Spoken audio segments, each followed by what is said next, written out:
Bonjour tout le monde, donc 10e cours de problématique de l'enseignement des langues. Et aujourd'hui, on va parler d'une question intéressante pour vous, je pense, parce que on va parler de classes dans lesquelles vous serez peut-être amené à enseigner ou dans lesquelles vous serez peut-être amené à faire un stage très bientôt, en fait, puisque on travaille assez étroitement avec les collègues de l'académie de Paris-Versailles-Créteil donc qui s'occupe des UPE2A, donc des unités pédagogiques pour élèves allophones arrivants. C'est un peu jargonnant, mais c'est comme ça qu'on appelle maintenant les classes où on accueille en fait des élèves qui arrivent et qui ne parlent pas français. Donc pour le primaire, c'est les classes où on va mettre les élèves de 7 à 11 ans, avec en référence une classe qui correspond à leur classe d'âge. C'est-à-dire que par exemple, si vous avez 7 ans, vous serez dans l'équivalent d'un CE1, si vous avez 8 ans, d'un CE2, etc. Donc c'est des classes que je trouve très très intéressantes, dans lesquelles j'ai enseigné en fait pendant quelques années au début de ma carrière. C'est comme ça que j'ai d'ailleurs financé mes études à Paris 8, c'est en étant instituteur dans des classes qu'on appelait à l'époque, bizarrement, des classes de non-francophones. Donc les élèves, alors ça a toujours choqué beaucoup de monde, et moi aussi évidemment, c'est-à-dire que les élèves n'étaient pas considérés comme des élèves bilingues, donc des élèves qui parlaient une première langue déjà et qui allaient apprendre le français, mais comme des élèves qui ne parlaient pas le français. On ne voulait pas savoir ce qu'ils parlaient d'autre. Donc c'était un peu inquiétant, évidemment, parce qu'en fait, vous avez bien sûr toute une richesse chez ces élèves qui parlent d'autres langues. Donc moi, j'ai eu une classe, par exemple, moi, j'ai eu une classe dans le 10e arrondissement, donc c'était rue de Chabrol, là, dans une école. Alors bon, souvent c'est assez significatif en fait aussi l'endroit où on met ces classes. Je pense que la représentation a quand même évolué hein, depuis 20 ans. Bon, ça commençait déjà à évoluer. Mais quand j'étais dans le 10e arrondissement, évidemment, on nous avait mis au dernier étage de l'école et à côté des classes qui étaient pour les élèves en échec scolaire, donc des SEGPA, des ULIS, etc. Donc des classes pour des élèves qui étaient soit légèrement déficients dans un domaine ou un autre, soit en échec scolaire et qui donc étaient regroupés en fait pour essayer de remédier à ces échecs scolaires. Alors que nous, bon, je veux dire, les élèves qu'on avait n'étaient ni déficients en rien du tout, ni en échec scolaire, en tout cas pour le moment. Donc ils étaient par contre des élèves, c'est par contre, vous verrez, en fait, des élèves qui sont très très motivés en général pour apprendre, bon, qui peuvent avoir eu quelques expériences traumatisantes avant, bon, je veux dire, au moment où ils ont migré ou quand ils sont arrivés en France. Donc c'est des élèves qu'il faut éventuellement remettre en confiance pardon, par rapport au système scolaire et par rapport à leur capacité et par rapport à leur capacité surtout d'apprendre une autre langue. Mais c'est des élèves tout à fait, voilà, tout à fait des enfants et des élèves tout à fait normaux, charmants et intelligents, etc. Et en plus bilingues. Donc j'ai eu aussi une autre classe dans le 19e arrondissement, donc, et là j'ai eu un certain nombre d'élèves dont je parlais la langue, puisque j'avais un certain nombre d'élèves qui parlaient le bambara. Donc là, évidemment, ça change tout, en fait. Et là, on va voir, les problématiques, en fait, tout à l'heure, sur l'accueil des élèves, etc. Je crois qu'on n'est pas encore tout à fait au point, en fait, parce que c'est vrai que quand vous parlez une langue, quand vous avez une vraie curiosité, en fait, pour les langues qui sont parlées dans votre classe, que ce soit l'arabe, le pachtou, le farsi, le dari, le tagalog, le comorien, je veux dire, bon, il y en a des centaines hein, de langues possibles.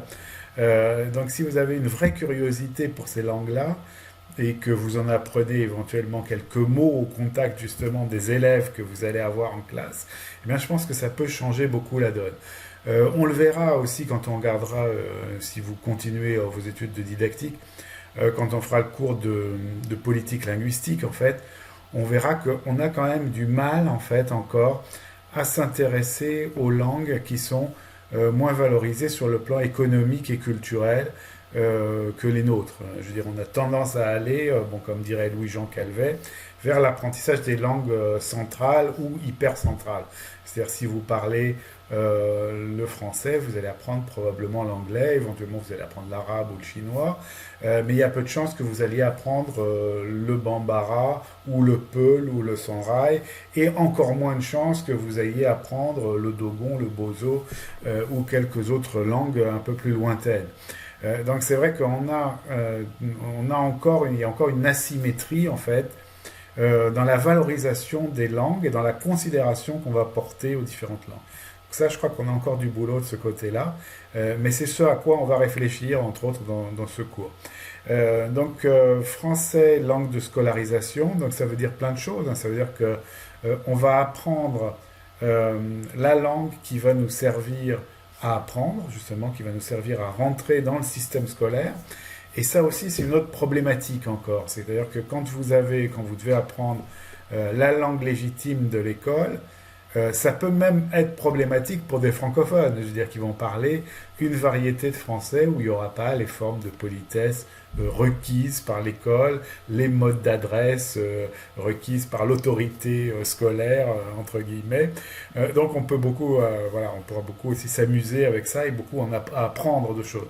Alors, je vous raconterai quelques expériences éventuellement que je vous ai déjà racontées en fait sur ma scolarité en Afrique, entre autres. Quand j'étais gamin, évidemment, il y avait des élèves qui ne maîtrisaient pas la langue légitime en classe. Et moi-même, ça m'est arrivé de faire des gaffes absolument énormes, en fait. En Afrique, je vous en raconterai une dans la fin de cette vidéo. Voilà, donc on va regarder un peu ce qu'en disent nos collègues belges, en fait, sur l'accueil des élèves, sur la valorisation de leur langue maternelle, sur le fonctionnement de tous ces dispositifs. Et si c'est des choses qui vous intéressent, en fait, vous pourrez creuser très facilement avec nos collègues qui travaillent dans les UPE 2A et qui accueillent des stagiaires très très volontiers.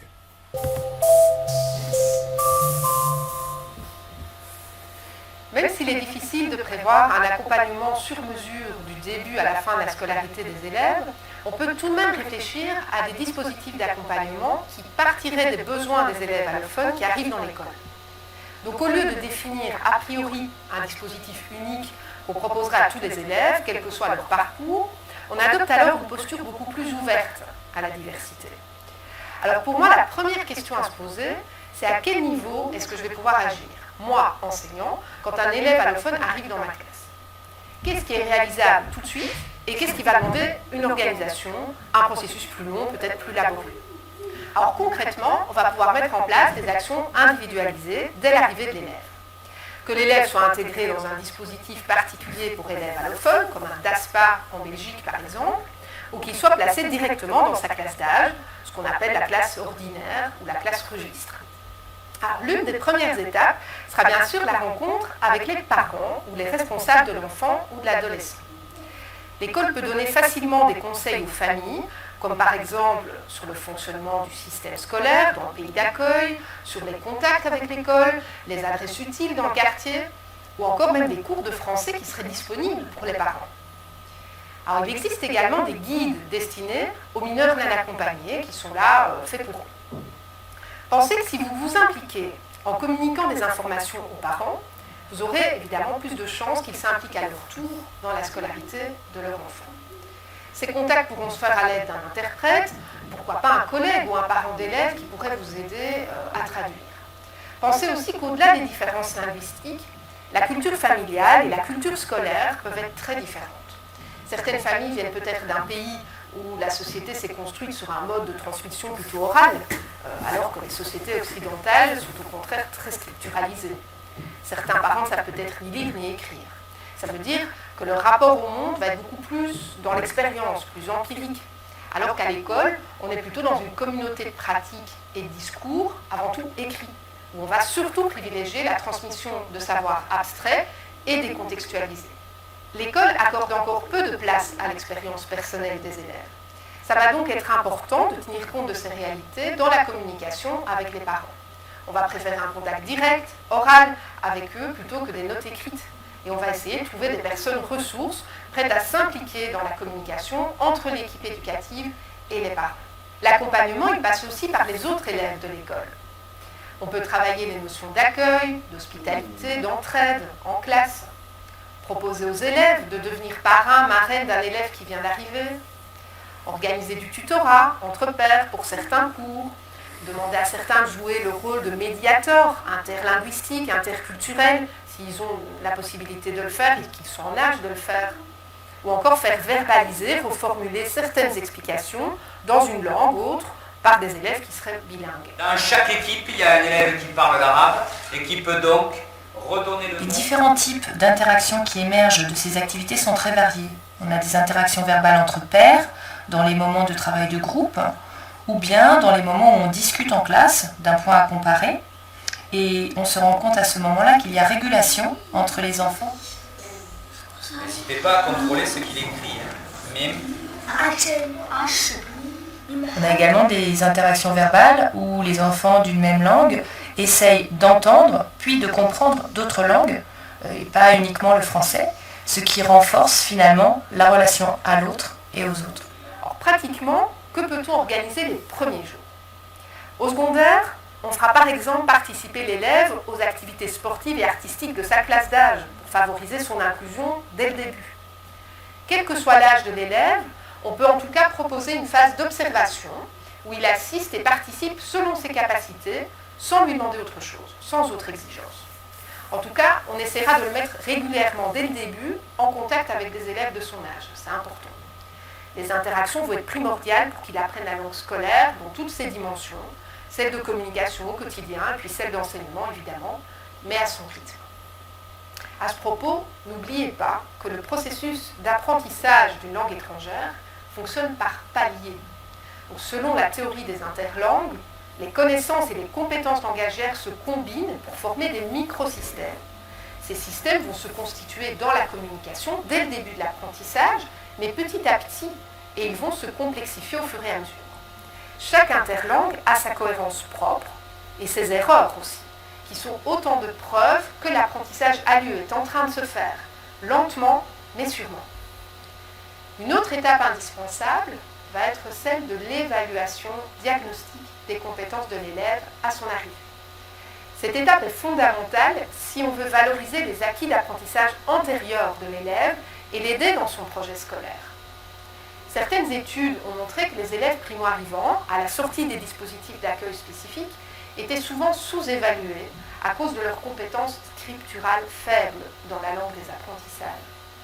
Un manque de compétences à l'écrit reste encore souvent confondu avec un manque de compétences cognitives, intellectuelles plus générales. Pourtant, il est essentiel d'assurer aux élèves primo-arrivants l'accès au niveau d'éducation qui leur correspond, même s'ils maîtrisent approximativement la langue de l'école. Donc, afin de ne pas mettre l'élève dans une situation d'évaluation qui serait trop anxiogène et puis une situation d'échec, on commencera par collecter des informations sur lui, via un petit entretien informel avec lui ou avec ses parents si c'est possible. Ça va permettre de situer approximativement certaines compétences orales en français et puis son parcours scolaire antérieur. On pourra ensuite choisir un outil d'évaluation de ces compétences adapté à son profil.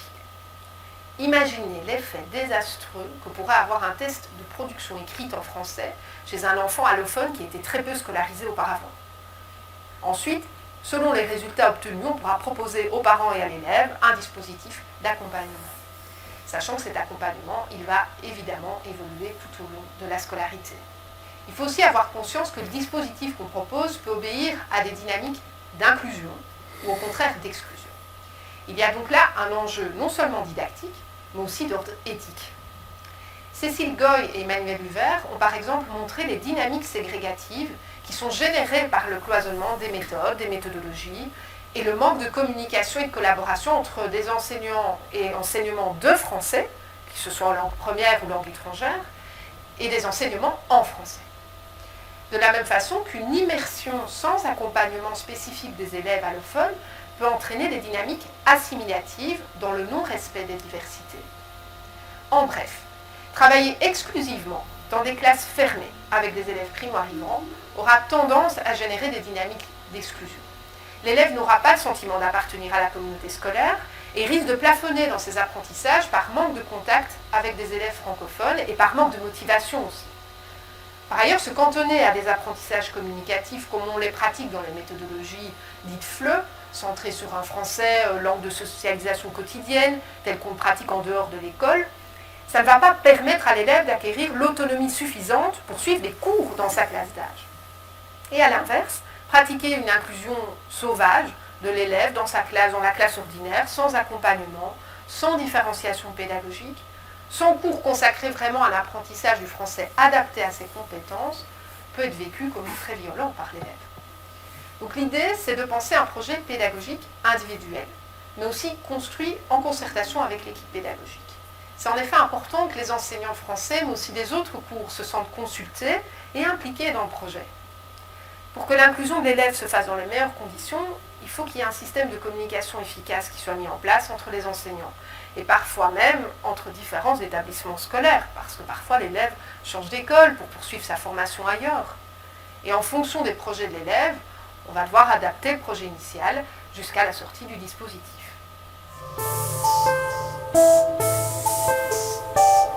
Ces dispositifs existent, donc vous avez eu en Belgique donc les DASPA, en France les UPE2A. Les dispositifs sont relativement, enfin même très très similaires en fait.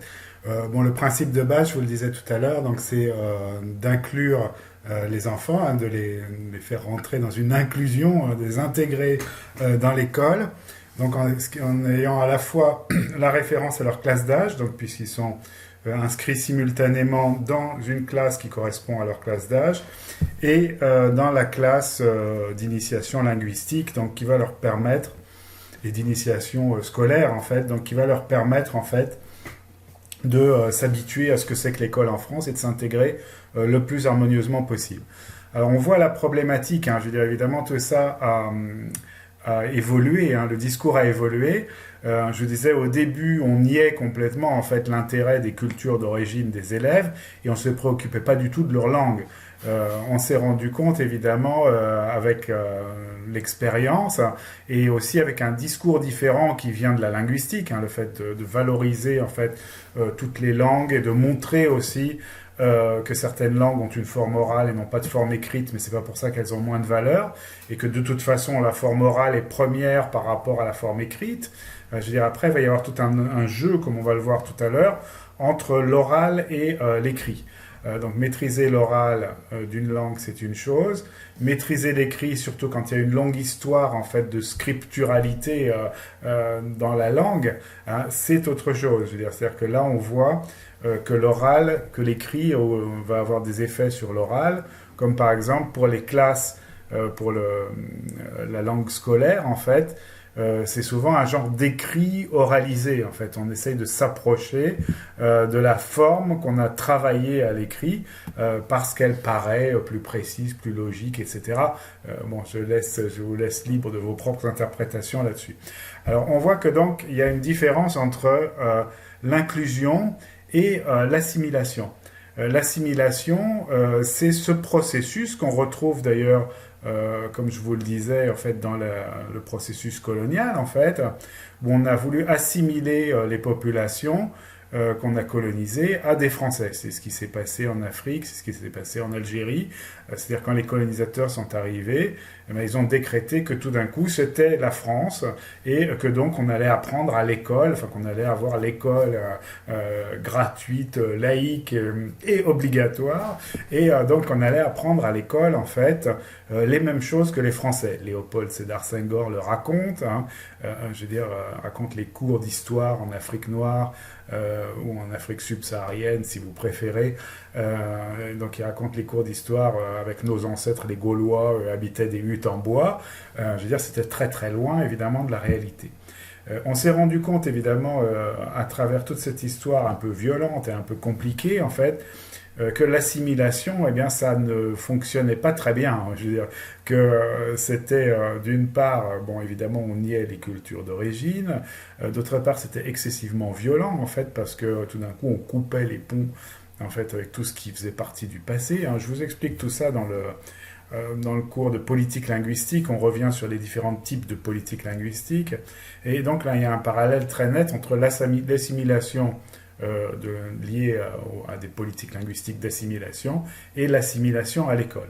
Donc là, pareil, on va essayer de prendre en compte en fait les cultures d'origine des élèves et donc de faire de l'inclusion tout en valorisant leur culture d'origine.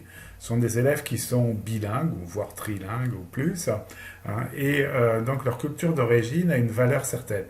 C'est ce que je vous disais tout à l'heure aussi, il y a encore pas mal de travail. Moi, je me rappelle très bien d'une élève malienne que j'ai eue, donc qui parlait bambara, comme moi aussi je parlais bambara, ça a été probablement l'élève avec laquelle j'ai le mieux réussi, parce qu'en fait elle sentait que sa langue était reconnue et que ça m'intéressait, que je considérais sa langue comme une vraie langue, pas comme un patois ou comme une langue de deuxième zone ou comme un dialecte. Je veux dire, donc évidemment, là il y a encore beaucoup de travail à faire. Beaucoup de travail à faire pour apprendre, pour se comprendre et pour apprendre les langues de l'autre et reconnaître leur culture à leur juste valeur, voilà, qui est tout à fait égale aux cultures qu'ils vont devoir acquérir quand ils arrivent en Europe. Voilà, donc on a cette problématique-là qui s'est développée. On a d'autres problématiques, évidemment, autour de l'inclusion. Bon, vous verrez aussi que en fait, on est de plus en plus dans de l'inclusion et dans de la compréhension, même en ce qui concerne le handicap. Bon, c'est des problématiques complètement différentes, mais on est dans ce même discours de pro-diversité, en fait, et de reconnaissance de la valeur des différences. Donc ça met du temps, tout ça met du temps, les discours changent éventuellement, ou demandent parfois justement d'aller plus loin, en fait. On le voit bien dans tous les discours aussi sur le genre à l'heure actuelle. Ça demande de changer de pratique, ça fait changer les représentations petit à petit, mais tout ça prend quand même pas mal de temps. Donc on a d'autres, je vous disais, on a d'autres problématiques encore dans les questions linguistiques autour de l'intégration des élèves allophones qui arrivent.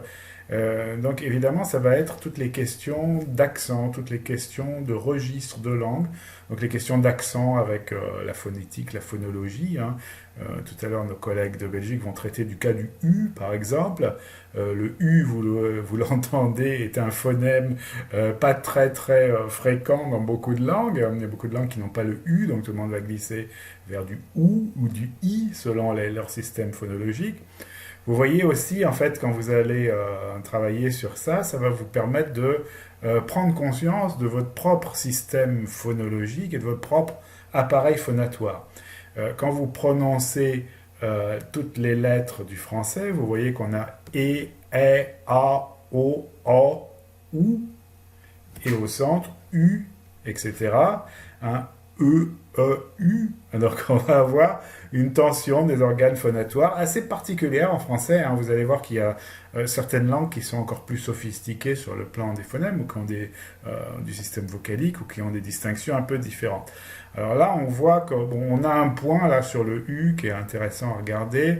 On va avoir des choses sur le re en français, aussi sur les nasales, en, on, un, etc.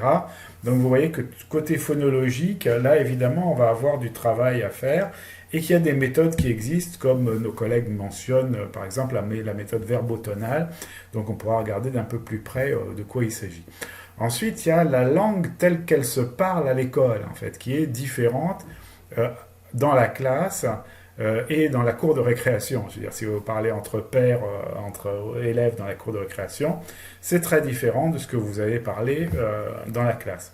Je vous rappelle 2-3 petites histoires que j'ai pu vous raconter. Une fois donc j'étais dans cette fameuse classe, j'ai la photo d'ailleurs quelque part, il faudrait que je vous la montre, dans cette fameuse classe du 19e arrondissement. Donc j'enseignais aux élèves comment se présenter. Enfin, j'apprenais, c'était le début de l'année. Les premières séances, je leur apprenais comment se présenter. Bonjour, je m'appelle un tel, et toi, comment tu t'appelles? Je m'appelle truc, et ainsi de suite.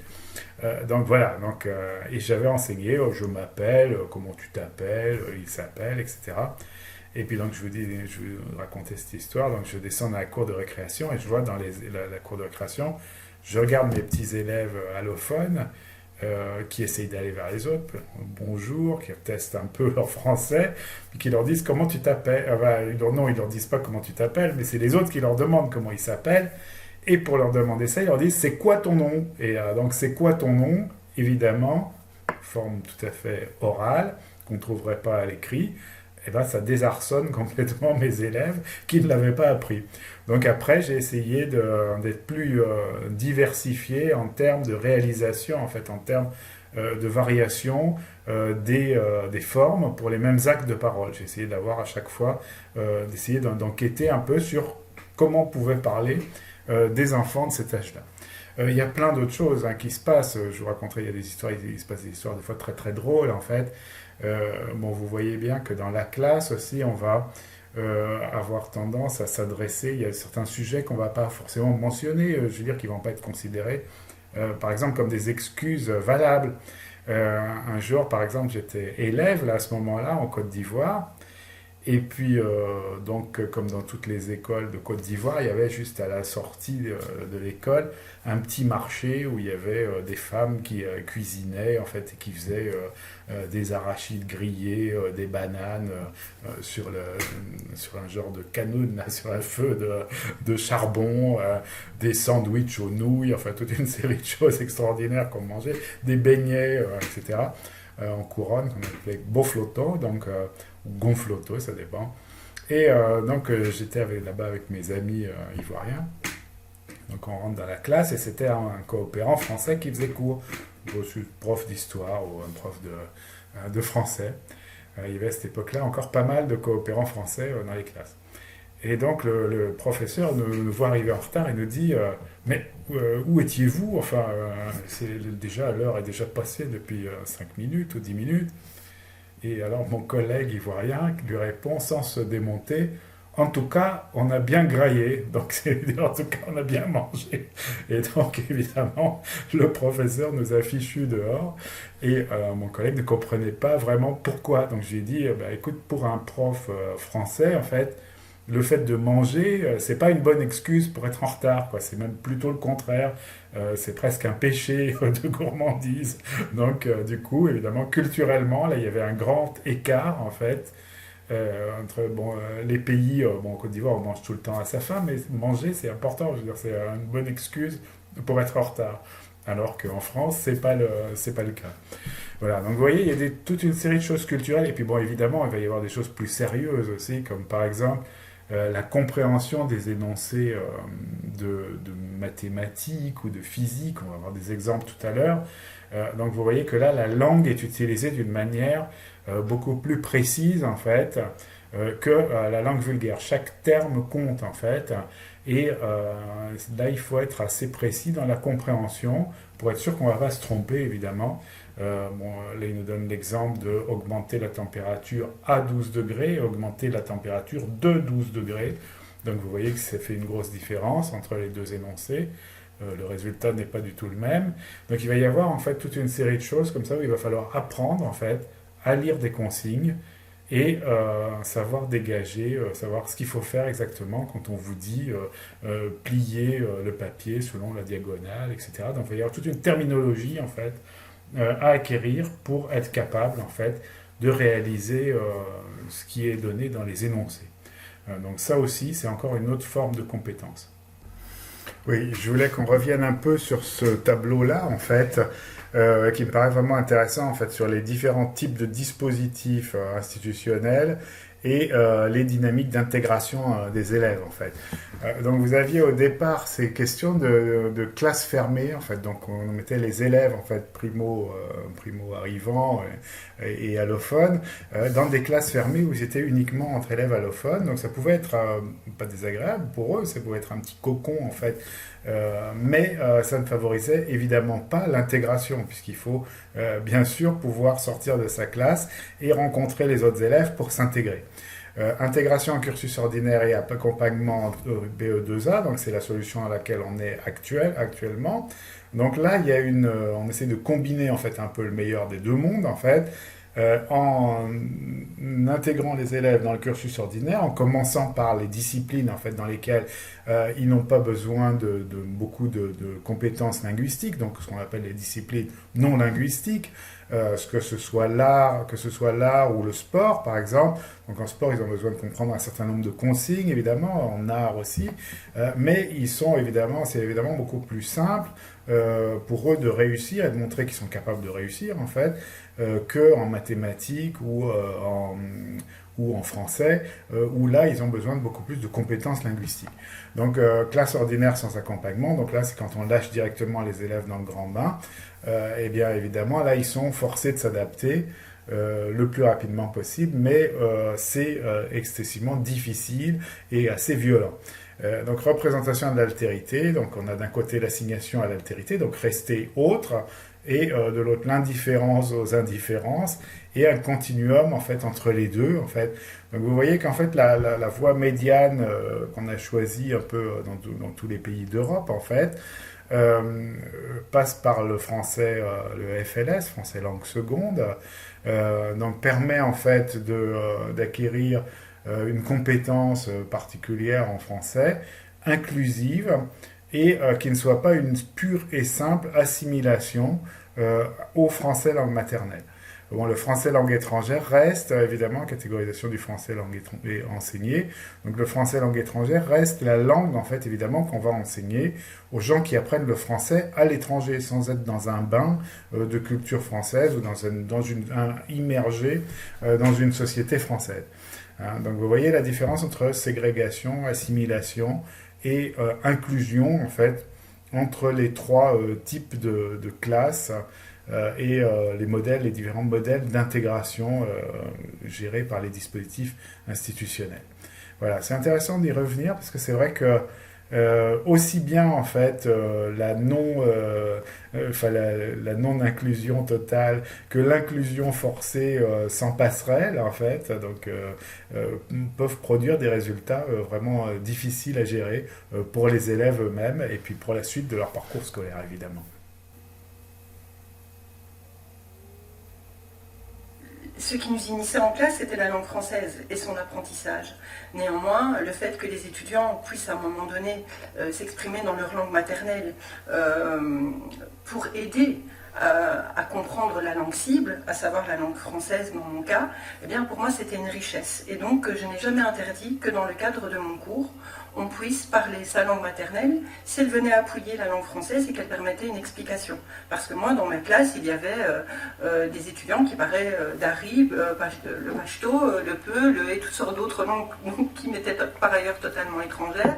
Mais si le besoin pour eux se faisait ressentir qu'ils puissent s'exprimer dans leur langue dans le cadre de mon cours pour venir appuyer la langue cible, à savoir l'apprentissage du français, ça ne m'a jamais semblé difficile ni inadéquat. J'ai toujours trouvé qu'il s'agissait là d'une richesse. Il est important de se rappeler que l'apprentissage d'une deuxième langue, troisième ou autre, se base sur la maîtrise de la première langue. Et donc, il est essentiel de valoriser la langue, puisque de toute façon, il y aura des interférences dans l'apprentissage de la seconde langue.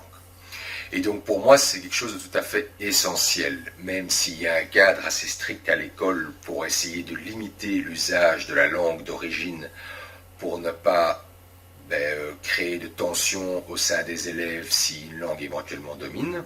Il y a aussi des moments où les élèves peuvent parler leur langue, que ce soit par une activité par exemple du matin, l'activité du bonjour du matin où les élèves sont amenés à se dire bonjour, ils peuvent utiliser leur langue. Ou alors, c'est quelque chose de plus structuré et beaucoup plus riche pédagogiquement parlant, ce sont toutes les activités de comparaison grammaticale. Une activité que j'apprécie énormément, ça permet aux enfants d'une part de se rendre compte que leur langue a une place, il n'y a pas de supériorité de la langue française, et donc les enfants sont amenés à ce moment-là à expliquer comment est-ce qu'on dit dans leur langue ou comment est-ce qu'on écrit dans leur langue d'origine. Et puis on fait des comparaisons linguistiques. Donc concrètement, un apprentissage que j'ai fait sur les phrases négatives, les élèves sont venus individuellement au tableau écrire en français, en russe, en arabe, une phrase affirmative et puis après ça une phrase négative. toute la classe était amenée à essayer d'identifier quelle était la différence entre la phrase affirmative et la phrase négative, à identifier les mots de négation, et ensuite aussi à essayer de prononcer cette phrase dans une langue qui n'est pas la sienne. Alors c'est très intéressant parce que pour les enfants, eh bien, ils se rendent compte que le prof, qui est tout à fait un apprenant, le prof est en train d'essayer de prononcer une phrase en arabe. Évidemment, elle est mal prononcée. Et donc, je me retrouve au même pied d'égalité par rapport aux élèves. Action. Valentine, est-ce que tu peux nous lire la règle en roumain? La règle numéro 1, s'il te plaît. Lis pas trop vite, pour ça on essaye de comprendre. Rămâneți acasă dacă sunteți bolnavi. Redis-le un peu plus fort parce qu'il y a eu un peu de bruit, je n'ai pas bien entendu. Rămâneți acasă dacă sunteți bolnavi. Ok, alors dans ce que tu viens de dire, merci Valentine, il y a un mot qu'on entend aussi qui peut nous aider dans une autre langue. Yasmine, est-ce que tu as entendu et reconnu un mot que tu connaissais en espagnol? Oui, Quel mot? casa, c'est maison. Maison, ok. Et toi, Adja, est-ce que ce mot-là, tu l'as déjà entendu dans une autre langue ou en français? Français. En français? Et c'est quoi? Quel mot tu as reconnu? La case. Case. Et c'est quoi une case? La case, c'est comme une maison, mais c'est le villageois. Maison. Oui, effectivement, une case, et en français, parfois, on utilise ça. Donc, les enfants, vous pouvez parfois essayer de comprendre des mots dans votre langue et par rapport au français. Merci. Au revoir. Je fais entrer à diverses occasions la langue des élèves en classe. Au cours des échanges, lorsque j'introduis un nouveau mot de vocabulaire, je vais demander aux élèves, voilà comment ce mot se dit-il en arabe, en polonais, en turc. Mon objectif, c'est que ces élèves continuent à avoir une image positive de leur langue maternelle. Je vais également introduire la langue de l'élève lorsque je me rends compte que les erreurs que les élèves commettent en français sont des erreurs d'interférence. Par exemple, les élèves turcs omettent très souvent les articles, les adjectifs possessifs. Cela vient du fait que le turc est une langue agglutinante et donc pour marquer les relations entre les mots, le turc utilise des affixes et très peu de mots fonctionnels. J'essaie en tout cas de ne pas simplement demander à mes élèves comment est-ce qu'on dit bonjour dans leur langue et j'essaie de ne pas m'en tenir à quelques mots échangés avec eux dans une sorte de reconnaissance un peu très ponctuelle et événementielle de leur langue. Je me suis aperçu par exemple que quand on creusait un peu les choses et quand on travaillait avec les langues des élèves, par les langues des élèves, la langue cible, on pouvait créer des connexions et des liens particulièrement intéressants, mais même passionnants. Je me suis aperçu par exemple que dans certains cas, quand je demandais à certains de mes élèves arabophones d'écrire en langue arabe au tableau, mais aussi en phonétique, pour que tout le monde puisse au moins essayer de prononcer ce qui était dit en arabe, quand je leur demandais d'essayer d'écrire en arabe et de traduire certaines choses du français, je m'apercevais par exemple qu'il y avait des proximités, je n'ai plus d'exemple précis, mais sur la construction de certains pluriels par exemple, qui étaient particulièrement intéressants à mettre en évidence, et que par exemple pour un élève arabophone il était beaucoup plus facile de comprendre une construction syntaxique du français qu'un élève d'origine italienne qui parle italien et qui lui, peut-être par la confusion des langues romanes, ne s'en sort pas. Donc finalement, quand on sort un petit peu de cette intercompréhension entre langues romanes et quand on donne une place, je dirais, permanente et intéressée aux langues des élèves, alors là, on peut vraiment, je dirais, travailler et s'amuser avec les langues des élèves. La langue maternelle a une place dans ma classe. Elle n'est pas au centre de tout, mais j'estime qu'il faut quand même en tenir compte, que ce soit pour comprendre l'origine de certaines difficultés que rencontrent les enfants, que ce soit au niveau de la prononciation, que ce soit au niveau de la construction de phrases ou autre. Le fait de savoir plus ou moins comment se construit leur langue maternelle peut aider à comprendre pourquoi leur construction du français est compliquée. Mais aussi, je l'utilise énormément, et plus souvent pour ça, pour permettre de mettre en classe un climat de confiance et d'entraide entre moi et les élèves, et entre les élèves entre eux. Tout simplement parce qu'un enfant peut être tout à fait capable et avoir compris ce que je lui demande, mais ne pas être capable de me l'exprimer. Et donc du coup, s'il est capable de le faire dans sa langue maternelle, il n'y a pas de raison qu'il ne le fasse pas. Alors il le fait, et les autres élèves qui sont autour et qui le comprennent lui réexpliquent d'une autre manière, et donc lui peut le faire en français, ou les autres élèves traduisent à sa place, et donc du coup on essaie de lui faire répéter pour voir si lui aussi a compris et pouvoir le réutiliser par après. Voilà, très intéressantes ces idées de travaux interlinguistiques en fait, où on compare avec la langue des autres élèves présents dans la classe, ou alors où on va s'appuyer en fait sur des élèves qui parlent la même langue, dont certains seront plus compétents que d'autres et pourront aider un des élèves à reformuler quelque chose qu'il a compris. Mais la première partie qui me paraît vraiment passionnante en fait, c'est d'utiliser en fait toute cette richesse et cette diversité linguistique.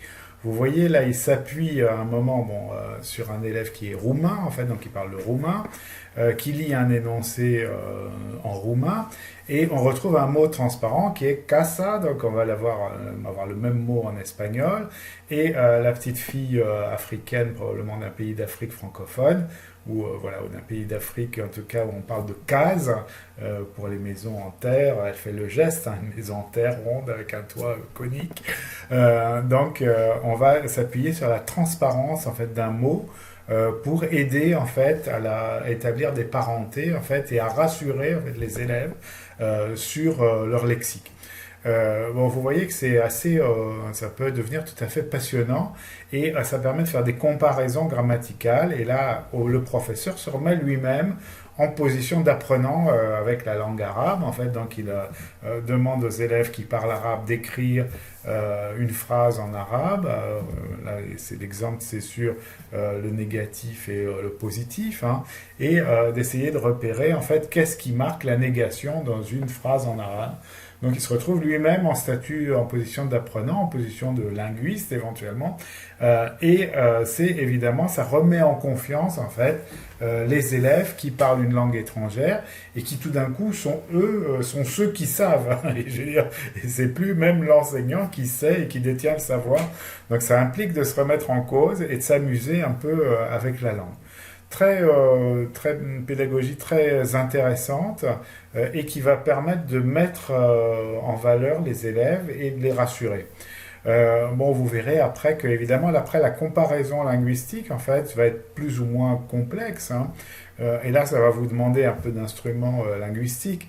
Je veux dire parce que vous allez repérer des choses comme par exemple les mots communs. Donc là, on a vu cas, casa, casa, case, les mots qui sont pratiquement transparents d'une langue à l'autre. Mais après, on peut comparer en fait les structures grammaticales des phrases et voir par exemple où se place le verbe, où se place le sujet, où se place l'objet. Comment on exprime la temporalité? Est-ce que c'est pareil en français et en arabe ou en français et en bambara? Donc on va avoir plein de choses comme ça qui vont être assez amusantes à faire en classe et qui vont permettre de prendre conscience en fait des différences linguistiques, de se mettre en confiance soi-même, de valoriser la langue de chacun des apprenants et d'acquérir des compétences en même temps de métalangage grammatical pour expliquer comment fonctionne telle ou telle langue. Je vous avais raconté l'histoire de cache-nez dans le français fondamental et en Algérie. Donc on en reparlera éventuellement. Il y a plein de choses comme ça qui sont assez fascinantes une fois qu'on les regarde en fait à la loupe. Hein. Il y a plein de mots qui voyagent d'un pays à l'autre, mais ça va même des fois très très loin. Donc je vous avais peut-être expliqué l'histoire de pourpre en fait en français. Pourpre, ça vient d'une teinture, en fait, de porphyra en grec, une teinture assez rare qui permettait de faire cette belle couleur rouge, très appréciée dans l'Antiquité. Et donc, porphyra qui donne en français pourpre, mais aussi le porphyre, la pierre rouge que vous connaissez peut-être, et qui de l'autre côté, les commerçants grecs vont exporter cette couleur rouge vers la Méditerranée, enfin de l'autre côté de la Méditerranée, et ça va passer en arabe comme firfir, le porphyre, porphyra, firfir, et ça va arriver jusqu'au Mali, où on va dire nfirin, ou mouroufé, plutôt mouroufé, en fait firfir va se transformer en mouroufé, en bambara. Pour mouroufé, on va avoir mouroufé blanc, le rouge pourpre, mouroufé blanc bloqué, le boubou rouge pourpre par exemple. Donc on voit comment ce mot-là voyage de la Méditerranée vers le nord, puis vers le sud. Donc des fois on retrouve comme ça des choses, des fois on ne reconnaîtra pas du tout la forme, hein. Je veux dire, bon, pour cache-nez c'est une chance, parce que ça n'a pas duré trop longtemps, mais on a pareil des mots empruntés au français en vietnamien par exemple, que vous ne reconnaîtriez certainement pas, ou vous ne penseriez pas que c'est ça. Par exemple, feu, la fameuse soupe feu qu'on mange à Belleville et ailleurs dans tous les restaurants vietnamiens, eh bien son nom vient de pot-au-feu. Donc il y a toute une histoire derrière tout ça. De même pour banh mi, les sandwichs qu'on mange maintenant aussi dans le 13e arrondissement, les sandwichs vietnamiens qu'on appelle banh mi, en fait ça vient de pain de mie. Donc je vous raconterai ces histoires-là éventuellement si ça vous intéresse. Donc on va avoir des choses transparentes comme ça avec des mots qui voyagent. On va avoir des choses aussi linguistiquement passionnante à observer avec des différences d'expression et des différences de conceptualisation, éventuellement de la localisation, de la temporalité. Mais on peut beaucoup s'amuser avec les élèves, en fait, en comparant les langues et en profitant de la richesse linguistique qu'ils peuvent apporter. On va regarder ce dont je vous parlais tout à l'heure, donc toutes les difficultés particulières, en fait, aux langues de scolarisation. Et on commentera évidemment après. Mais il y a des difficultés d'abord d'ordre phonétique, puisque quand on apprend une langue, on l'apprend dans un tout premier temps d'abord oralement. C'est un bain de sons que l'on doit avant tout proposer à nos apprenants. Et la langue française, forcément, a ses spécificités phonétiques bien particulières. Et donc, par exemple, le son U est un son extrêmement compliqué à apprendre aux étudiants. Il va falloir beaucoup de temps, il va falloir que leur crible phonologique au fur et à mesure s'adapte. Il va falloir pratiquer une méthode qui moi, faisait ses preuves dans mes classes, qui est la méthode verbotonale, qui permettait aux étudiants de s'approprier au fur et à mesure des sons qui sont totalement différents dans leur langue maternelle. Par exemple, l'hispanophone qui prononce la voiture, il prononce la voiture, donc je peux répéter voiture, il y a peu de chances qu'il corrige lui-même, tout simplement parce qu'il n'entend pas. Ce U n'étant pas un phonème identifié en espagnol, voilà, il glisse vers le phonème le plus proche, en l'occurrence le OU. Je viens de Cuba. Voilà. Je viens de Q. Je viens de Cuba. Je viens de Cuba. Je viens de Cuba. Et donc, la verbotonale me donne différentes techniques pour mieux faire percevoir cette coloration du U qu'il ne perçoit pas. Les difficultés que rencontrent les élèves sont liées aux spécificités de la langue d'enseignement, généralement. La langue d'enseignement, c'est une langue qui est très abstraite, qui est décontextualisée, donc on ne peut pas se référer au contexte d'énonciation pour comprendre les énoncés. C'est une langue aussi très précise. Un élève qui suit un cours de chimie doit pouvoir comprendre la différence entre l'énoncé augmenter la température à 12 degrés et augmenter la température de 12 degrés. Il n'y a qu'un petit mot qui change et pourtant le sens de ces deux énoncés n'est pas pareil. C'est surtout au niveau de la description des mécanismes de la langue, construction de phrases, intonation. Il y a aussi beaucoup de confusion entre nature et fonction dans les mots, et donc du coup le rôle des mots. Il y a aussi des difficultés dans ce qui est de reconnaître le genre d'un nom. Une difficulté liée à la dimension scolaire de la langue que j'ai souvent rencontrée, que je rencontre encore avec mes élèves, c'est la difficulté qui consiste à essayer de se mettre en fiction quand on écrit une expression écrite. Je m'explique. Il est parfois difficile pour certains élèves de comprendre que quand on a un sujet d'expression écrite, en fonction du sujet évidemment, on a la possibilité de ne pas raconter la vérité, de ne pas raconter la réalité et d'inventer, d'imaginer et donc de mentir. Alors mentir n'est peut-être pas forcément une bonne étiquette à employer avec les élèves, parce que du coup ils ne comprennent pas, enfin pour eux c'est quelque chose d'absolument inimaginable de pouvoir mentir à l'école ou d'avoir cet impératif-là dans une consigne. C'est aussi la langue d'enseignement, une langue polysémique, donc un même mot dans une discipline scolaire peut revêtir un sens tout à fait différent dans une autre discipline. Pensez par exemple au mot figure. Le sens du mot figure n'est pas le même dans un cours de géométrie, en éducation physique et dans le cours de géographie par exemple. Parce que certaines langues ne l'utilisent pas et donc du coup ils sont un peu perdus à ce niveau-là. On retrouve aussi des difficultés dans le lexique qui est spécifique à l'école, que ce soit au niveau du matériel scolaire, que ce soit aussi au niveau des actions, entre se ranger et ranger, parfois ça peut poser souci. La compréhension des consignes, à l'écrit ou à l'oral, c'est aussi une difficulté.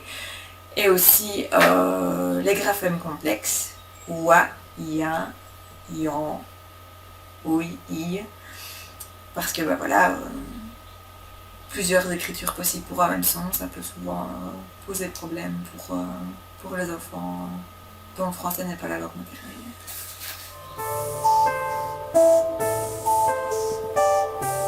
Donc vous voyez qu'on a une série de petites pistes en fait pour travailler un certain nombre de choses. Il y a partout des pistes pour travailler les questions linguistiques.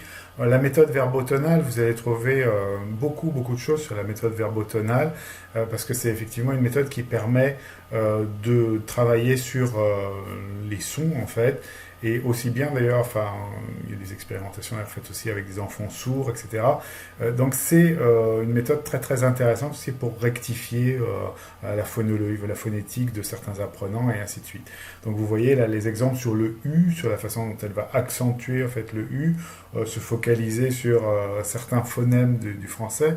On y reviendra, on reparlera de cette méthode verbotonale parce que c'est vraiment quelque chose effectivement d'intéressant sur la correction phonétique et sur la perception même de phonèmes qu'on ne perçoit pas parce qu'on entend en fonction du crible de sa langue d'origine.